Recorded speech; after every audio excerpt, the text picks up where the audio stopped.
이번 총선에서는 어느 때보다 많은 수의 당선인들이 선거법 위반 혐의로 수사선상에 오르면서 압수수색이 이어지는 등 수사가 본격화됐습니다. 검찰과 법원 모두 신속한 사건 처리를 강조하면서 내년 대선 이전에 국회의원 재보궐선거가 무더기로 치러질 가능성도 제기되고 있습니다. 이종환 기자입니다. 당선의 기쁨이 채 가시지 않은 4.13 총선 바로 다음 날, 전국 곳곳에선 여야 구분 없이 당선인들을 표적으로 한 압수수색이 동시다발로 진행됐습니다. 지역 구민에게 교통 편의와 음식을 제공한 혐의를 받는 새누리당 박찬호 당선인과 쌀 봉투를 돌린 혐의로 고발된 더불어민주당 김진표 당선인, 또 불법 선거사무소 설치 혐의로 고발된 무소속 윤종호 당선인 등이 우선 타깃이 선거가 끝나자마자 검찰이 수사에 속도를 내는 건 여느 총선 때보다 선거 사범수가 크게 늘었기 때문입니다.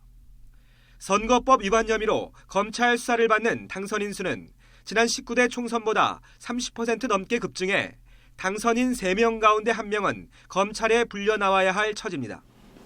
일부 겹치는 인원이 있긴 하지만 경찰도 당선인 43명을 입건했다고 밝혀 수사와 재판 결과에 따라서는 무더기 당선 무효 사태가 불거질 가능성도 있습니다. 이번 총선과 관련한 선거법 위반 혐의의 공소시효는 오는 10월까지로 검찰은 부장검사가 직접 수사를 담당하고 특수부 인력까지 투입해 속전속결로 당선인 수사를 마무리하겠다고 공언했습니다. 법원 역시 심근마다 2달 안에 선거 재판을 마무리하겠다고 밝힌 만큼 대법원 확정 판결까지 6개월이면 종료가 가능하다는 산술 계산이 나옵니다. 검찰은 최소 6개월이 걸리는 재판 일정을 고려해 당선인에 대한 수사를 늦어도 서너 달 안에는 마무리하기로 방침을 세운 것으로 알려졌습니다. 선거법상 내년 4월 12일로 예정된 재보궐선거에 포함되기 위해선 선거일 한 달 전까지 확정 판결이 나와야 하기 때문입니다.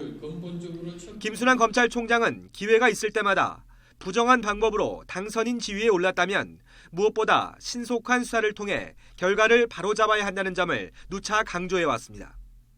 선거법이나 정치자금법을 위반해 본인이 100만 원 이상의 벌금형을 확정받거나 선거사무장이나 회계 책임자, 배우자 등이 300만 원 이상의 벌금형이 확정돼도 당선은 무효가 됩니다. 신속한 수사와 재판이 어느 때보다 강조되고 있다는 점에서 내년 대통령 선거 이전에 국회의원을 또 새로 뽑는 무더기 재보궐선거가 치러질 수도 있다는 전망이 조심스럽게 제기되고 있습니다. YTN 이종원입니다.